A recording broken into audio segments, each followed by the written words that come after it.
ज्याला राहायचं कडक त्याने यायचं धडक शिंदे हेअर स्टुडिओला, म्हणजेच शिंदे श्यामभाऊ पाटील यांच्या स्टुडिओला, हेअर स्टुडिओला. तर भाऊने आताच नवीन ओपनिंग केलंय. आपण तर काही येऊ शकलो नाही, कारण माझं होतं लग्न, भाऊचं ओपनिंग होतं 18ला आणि माझं होतं 16ला.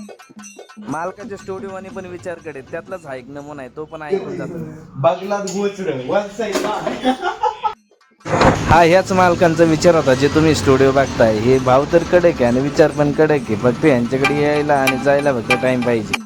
श्यामराव म्हणतात तुम्ही काय गरीबाच्या स्टुडिओच्या ओपनिंगला आले नाही. अरे कसले गरीब तुम्ही, 5 लाख रुपये खर्च करणारे गरीब बघा. आमच्याकडे एवढे गरीब आहे, तुमच्याकडे किती गरीब आहेत आम्हाला सांगा.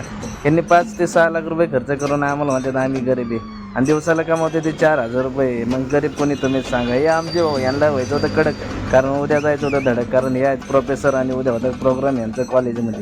आमच्या गुरुजींचं असं म्हणणं होतं की उद्या होतं कॉलेजमध्ये प्रोग्राम, आणि आपली एकच झलक आणि सबसे अलग कॉलेजमध्ये उठून दिसलं पाहिजे. श्यामराव म्हणले तुम्ही या, तुम्हाला अशी सुचून देऊ की तुम्ही उद्या फक्त आमचं नाव घेतलं पाहिजे आणि तुम्हाला विचारलं पाहिजे. विचारलं तर तुम्ही एकच सांगायचं, फक्त आणि फक्त शिंदे पाटील स्टुडिओ, म्हणजेच शिंदे हेअर स्टुडिओ.